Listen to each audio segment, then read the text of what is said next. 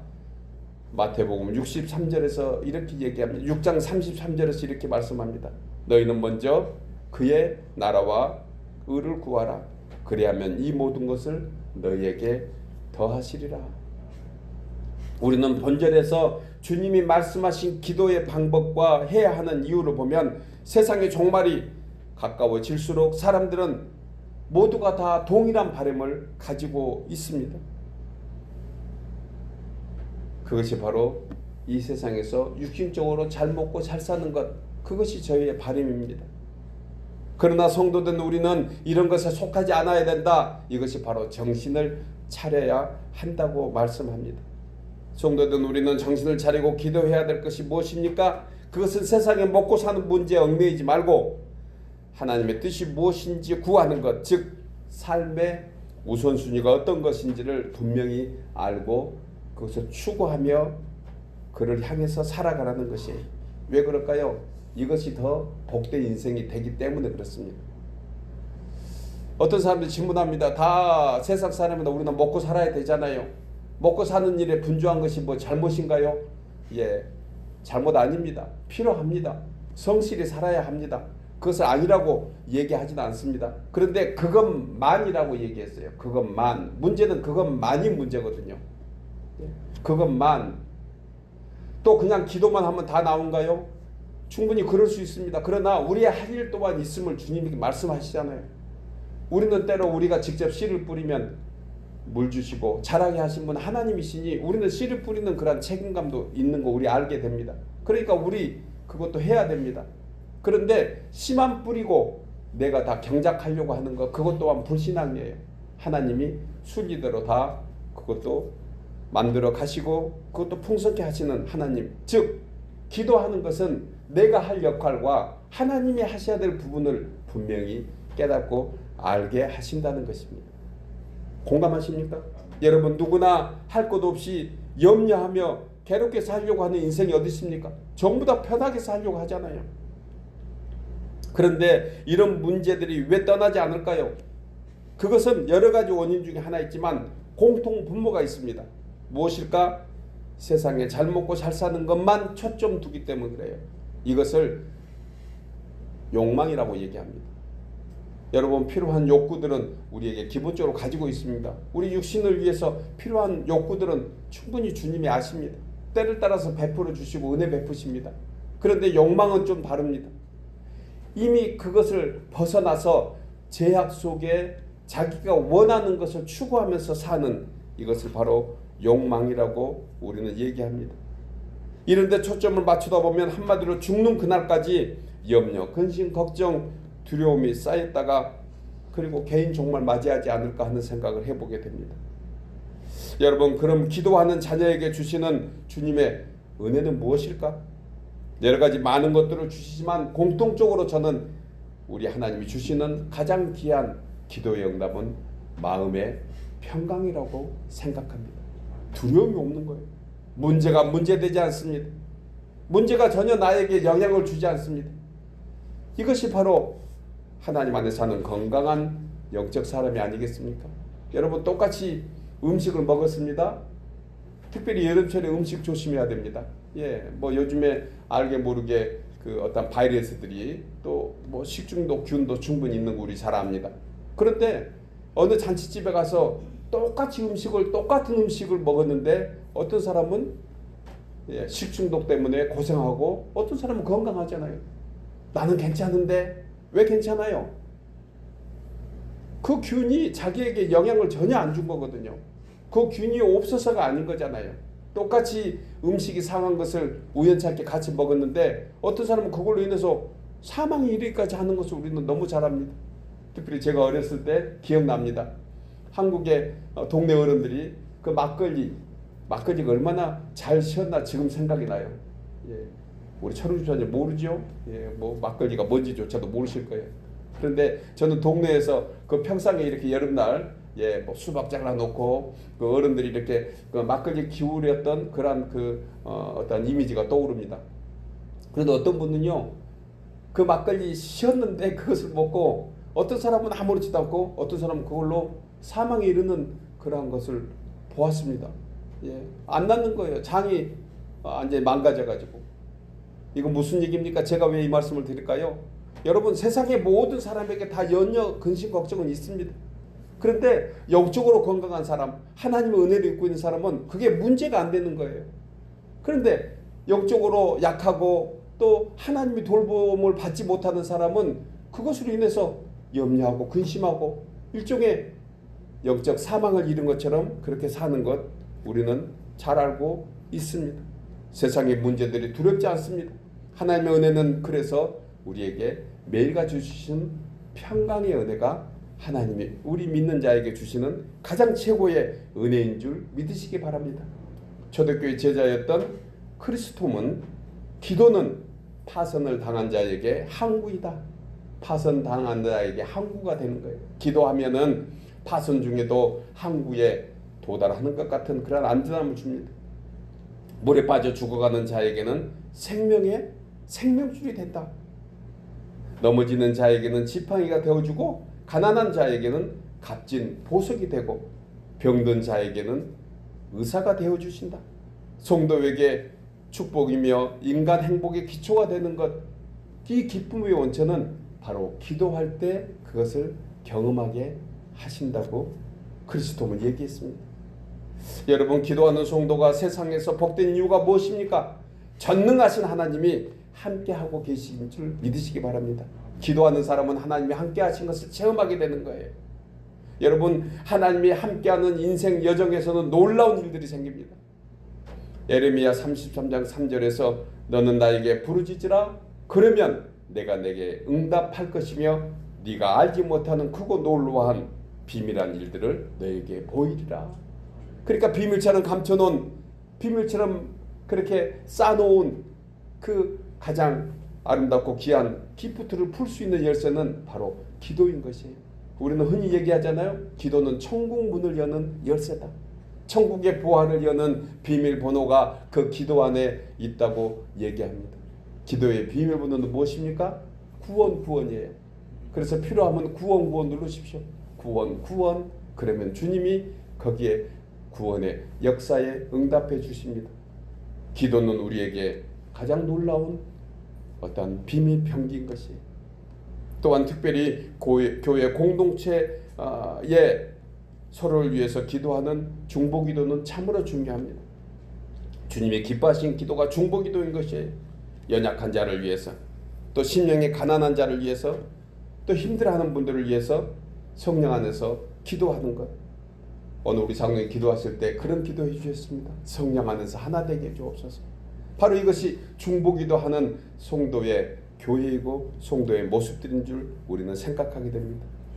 로마서 8장 28절에 누구보다도 우리를 위해서 중보하신 분을 이렇게 소개합니다. 성령도 우리의 연약함을 도우시나니 우리는 마땅히 기도할 바를 알지 못하나 오직 성령이 말할 수 없는 탄식으로 우리를 위하여 친히 간구하시느니라. 성령께서 우리를 위해서 친히 기도해 주신다는 것이에요.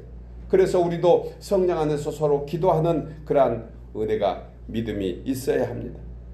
우리가 오늘 이 자리에 있는 것, 이것은 우리를 위해서 기도해 주시는 성령의 중보기도인 줄 믿으시기 바랍니다. 우리가 이렇게 함께 믿음 안에서 있는 것은 서로 위해서 기도하고 있는 그 은혜인 것입니다. 그리고 우리에게도 이와 같은 그러한 책임을 주십니다. 주의 성도를 위해서, 아직 예수님을 알지 못하는 사람들 위해서 중보기도 하라고, 그들을 위해서 같이 기도하라고 말씀합니다. 야고보서 5장 16절에 그러므로 너희 죄를 서로 고백하며 병 낫기를 위해서 서로 기도하라. 이 서로 기도하라, 이것이 중보기도하라는 것이. 의인의 간구는 역사하는 힘이 크니라. 서로 위해서 기도하는 것은 하나님이 역사하는 능력이 있음이라고 얘기합니다.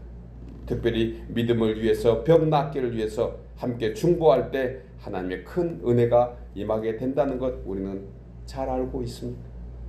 욥도 욥의 친구들을 위해서 기도할 때 주님이 욥의 공경을 돌이키시고 욥에게 이전의 모든 소유보다 갑절이나 주셨습니다. 욥이 그 은혜를 받은 것이 무엇입니까? 하나님이 거저 주신 것이 아니고 자신의 친구들을 위해서 욥이 기도할 때 그와 같은 은혜를 주신 것이에요. 욥기 42장 10절에 욥이 그의 친구들을 위하여 기도할 때 여호와께서 욥의 공격을 돌이키시고 여호와께서 욥에게 이전의 모든 소유보다 갑절이나 주셨다고 했습니다. 여러분, 아무리 믿음이 좋은 욥이라 할지라도 자신을 정죄하고 힘들게 한 그러한 친구들을 위해서 중보기도 하는 거 쉽지 않습니다. 그런데 주님은 그것을 기뻐 받으셨거든요. 그리고 욥이 친구를 위해서 중보 기도할 때 하나님께서 그 기도를 들으시고 하늘문을 여시고 갑절에 약속의 은혜를 베풀어 주신 줄 믿으시기 바랍니다. 여러분, 마지막 때가 가까워졌으니 악한 사탄 마귀는 우리에게 기도하지 못하도록 합니다. 그러나 우리는 기도해야 됩니다. 우리 자신을 위해서, 나의 믿음을 위해서, 우리 가정과 우리 자녀들을 위해서, 그리고 무엇보다 주의 성도와 주의 나라를 위해서 기도하시는 우리 모두 되기를 주의 이름으로 축복합니다. 아멘. 사랑하는 여러분, 이제 우리 모두 정신 차리고 근신하여 기도할 때에 우리의 삶의 우선순위가 무엇인지 다시 한번 깊이 생각하고 주의 나라와 의를 구하며 때를 따라서 베푸실 주의 은혜를 우리 모두가 중보기도로 나갈 때 하나님이 그 기도를 받으시고 우리 각자에게 가장 합당한 은혜로 베풀어 주실 줄 믿습니다. 두 번째로, 마지막 때가 가까웠으니 열심으로 서로 섬기며 사랑해야 합니다.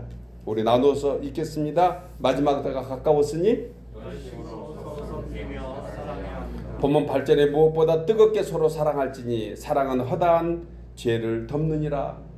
본문에서 뜨겁게 서로 사랑하라는 말씀을 개역 한글 성경은 무엇보다 열심히 서로 사랑하라 그렇게 말씀합니다.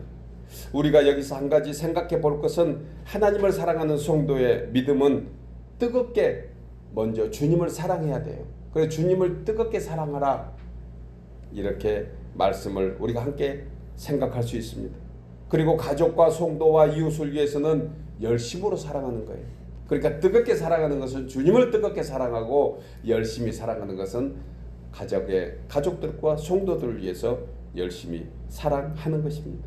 따라서 믿는 우리에게 주신 새 계명, 여기서 말씀하는 것 같이 하나님을 사랑하되 마음을 다하고 뜻을 다하고 힘을 다하고 목숨을 다하여, 이것이 바로 뜨겁게 사랑하는 것이. 그러니까 먼저는 주님을 사랑하고 그리고 이어서 이와 같이 우리의 가족과 이웃과 성도들 위해서 사랑해 나가야 하는 것입니다. 우리에게 이 책임은 하나의 권리이면서 의무인 것이에요. 결국 하나님 사랑하고 이웃 사랑하는 것이 새 계명이며 이것이 바로 십자가의 모형이 아니겠습니까? 위로는 하나님을 뜨겁게 사랑하고 그리고 좌로는 우로는 이웃을 가족을 내 몸과 같이 사랑하는 우리 모두 되어야 할 것입니다. 여러분, 사도 요한은 하나님의 자녀된 증거를 서로 사랑하는 것이다. 사랑은 한편만 하는 것이 아니다. 서로 사랑해야 되는 것이다. 본문 9절과 10절에서도 사랑하는 방법에 대해서 이렇게 두 가지로 제시해주고 있잖아요.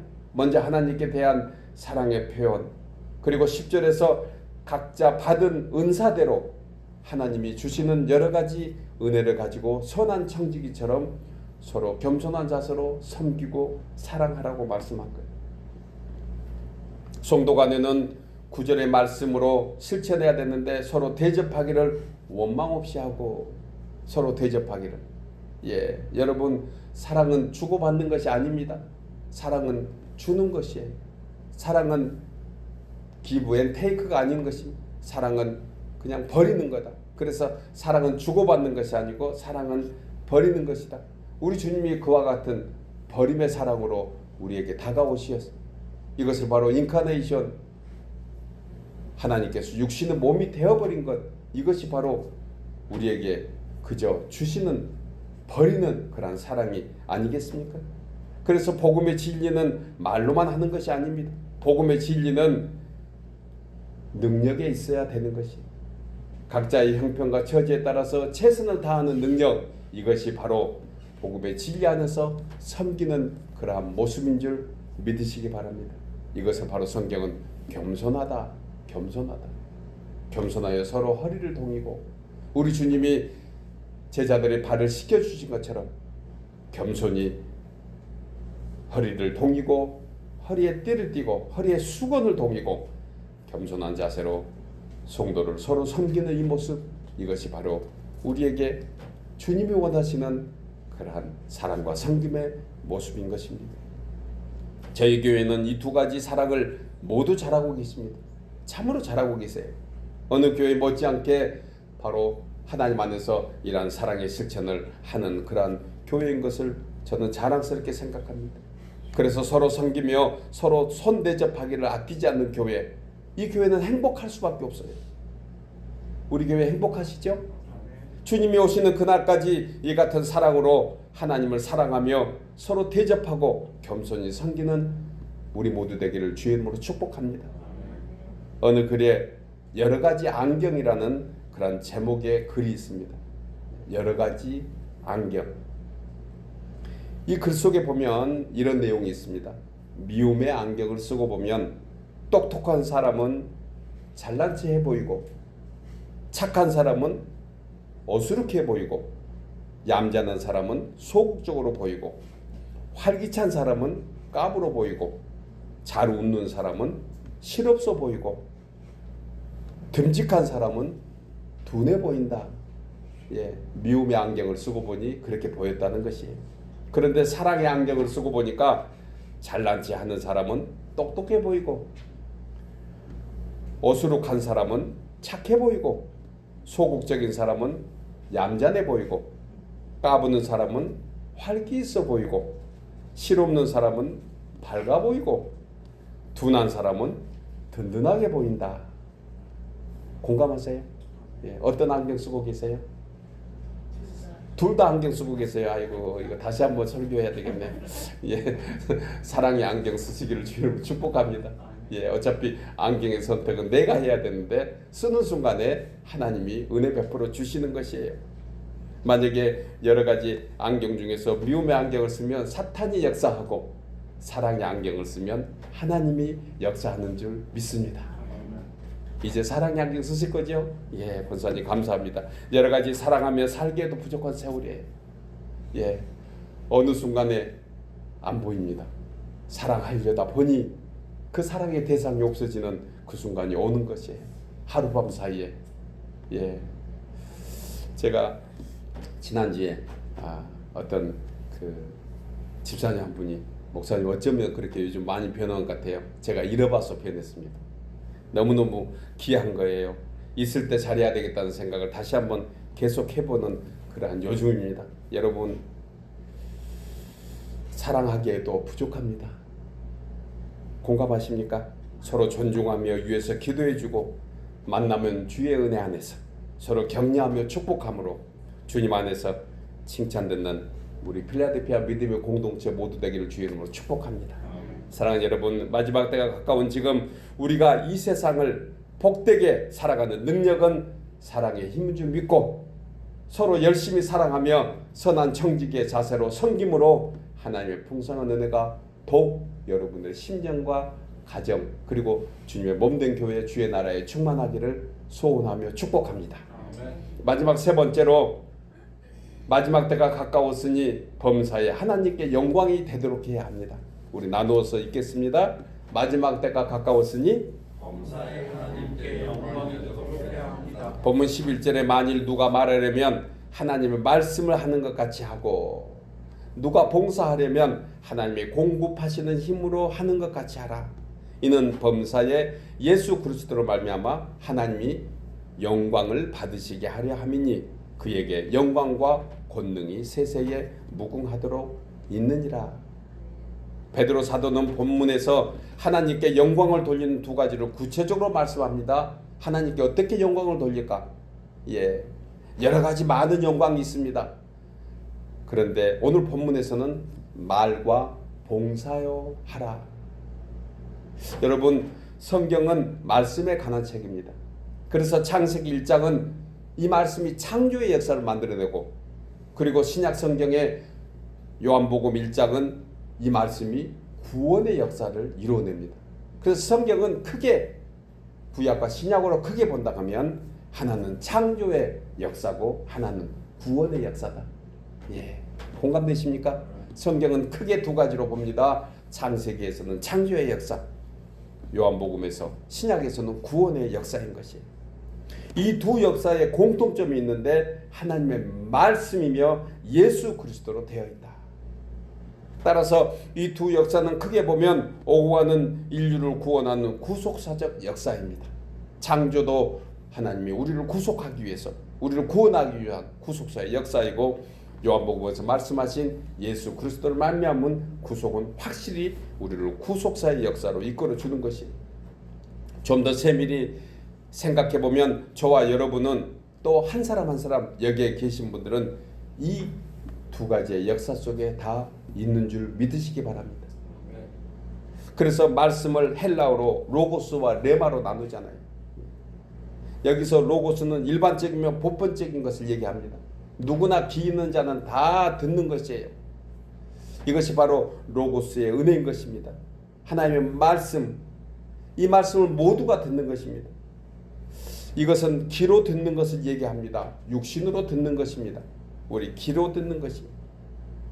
그런데 어떤 소리가 귀로 들린다고 해서 모두가 다 마음에 담아두는 것은 아니라는 것입니다. 하나님의 말씀인 성경도 같은 의미입니다. 성경은 누구나 다 읽을 수 있습니다. 누구나 다 들을 수 있습니다. 그것은 육안으로 보고 귀로 듣는 것입니다. 그런데 사람에 따라서 육안으로 본 글, 귀로 들린다고 해서 평생 어떤 교훈이 되고 그것이 생명이 되지는 않는 것 우리를 경험하잖아요. 이처럼 하나님의 말씀인 로고스가 특별히 내 마음에 심겨지고 그 말씀이 나에게 생명이 되면 그 순간 로고스인 일반적인 말씀이 나에게 레마가 되는 거예요. 그래서 때로는 성경이 로고스를 설명해 주고 있고 때로는 성경 말씀이 레마를 설명해 주고 있는 것입니다. 이처럼 하나님의 말씀에 능력과 생명이 있는 것처럼 사람이 하는 말에도 생명력이 있습니다. 사람을 죽이기도 하고 살리기도 하는 능력이 바로 말에 있는 것 우리는 경험하고 있잖아요. 잠언 18장 20절에 사람은 입에서 나오는 열매로 말미암아 배부르게 되나니 곧 그의 입술에서 나는 것으로 말미암아 만족하게 되느니라. 죽고 사는 것이 혀의 열매에 달렸나니 혀를 쓰기 좋아하는 자는 혀의 열매를 먹으리라. 그러니까 어떤 말을 어떻게 하느냐, 이것이 그 다음날 밥상의 종류를 바꾸게 한다는 거예요. 아무것도 아닌 말을 잘못해가지고 그 다음날 부부간에 서먹서먹하고 어색해하는 것 우리 경험하고 있잖아요. 여러분들 다 입 다물고 있어도 저도 같은 경험합니다.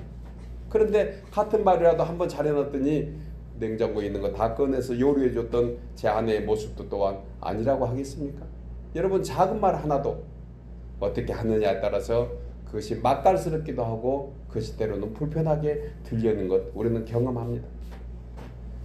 존 카트만 박사는 행복한 부부의 조건을 부부의 대화 가운데서 긍정적인 대화가 부정적인 것보다 5배 많을 때다. 그러니까 행복한 부부는, 행복한 가정은 긍정적인 말을 더 많이 할 때 결국은 행복하게 된다. 이런 연구 발표를 얘기했습니다. 그래서 심리학자인 에밀 쿠에는 일상에서 입버릇처럼 하는 것이 곧 그 사람의 삶이 된다. 무슨 말을 어떻게 하느냐, 이건 참으로 중요합니다. 저는 또 한 가지 생각해 보았습니다. 무슨 말을 어떻게 하느냐 하는 것은 상대방이 할 일이고요. 그리고 나에게는 그 말을 어떻게 듣느냐 하는 것도 필요하다는 생각을 해봅니다. 상대가 무슨 말을 하든 내가 그것을 은혜로 받으면 은혜로운 말이 되고 그것을 불편하게 받으면 불편한 말이 되는 것 우리 또한 생각합니다. 때로는 내가 갑이 되어서 말하는 사람의 입장이지만 때로는 내가 을이 되어서 말을 듣는 사람이 되기도 하기 때문에 그렇습니다. 여러분 사람의 입은 몇 개입니까? 예, 너무 쉬운 질문이라 대답 안 하시죠? 사람의 입은 하나입니다. 귀는 몇 개입니까? 귀는 2개입니다. 말하는 것도 중요합니다. 그러나 듣는 것은 더 중요하다는 생각 또한 우리는 생각할 수 있습니다. 여러분 말의 중요성을 깨달은 빌 게이츠는 아침에 일어나 먼저 하는 일이 이런 일이라고 합니다. 오늘은 왠지 좋은 일이 생길 것 같아. 예, 얼마나 긍정적입니까? 우리도 매일 아침 일어날 때 빌 게이트 같은 그러한 어떤 습관이 우리 가운데 있을 줄 생각합니다. 이미 그렇게 하고 있을 거예요. 그리고 그는 이렇게 얘기합니다. 나는 할 수 있어. 민수기 14장 28절에 너희 말이 내 귀에 들린 대로 내가 너희에게 행하리라.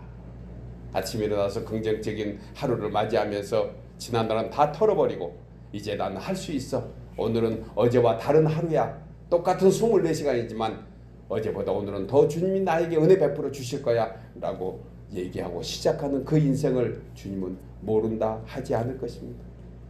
따라서 성도는 매일의 삶에서 긍정적인 말, 축복의 말, 사랑의 말, 격려의 말을 더 많이 해서 하나님께 영광이 되어야 하는데, 그러기 위해서 골로새서 3장 23절의 말씀과 같이 무슨 일을 하든지 마음을 다하여 주께 하듯 하고 사람에게 하듯 하지 말라. 또한 히브리서 13장 16절에 오직 선을 행함과 서로 나누어 주기를 잊지 말라. 하나님이 이 같은 제사는 기뻐하시느니라. 여러분, 무슨 말에나 일에나 주께 하듯 하시기를 바랍니다. 늘 교회에 계신 같이 풍성한 마음으로 매일의 삶에서 그와 같이 한다면 하나님이 우리를 통해서 영광 받으실 줄 믿습니다. 영광은 저 멀리 있는 것이 아닙니다. 영광은 우리 가까운 데 있습니다. 내가 일상에서 예수 그리스도로 말미암아 예수님 때문에 예수 안에서 내가 살아간다는 것, 이것이 바로 개인적으로 하나님께 우리에게는 영광이 되는 삶이 됩니다. 사랑하는 여러분, 하나님께 영광을 돌리는 것은 먼 것에 있지 않습니다. 우리의 일상에서 주님이 영광 받으시기를 원하고 계십니다.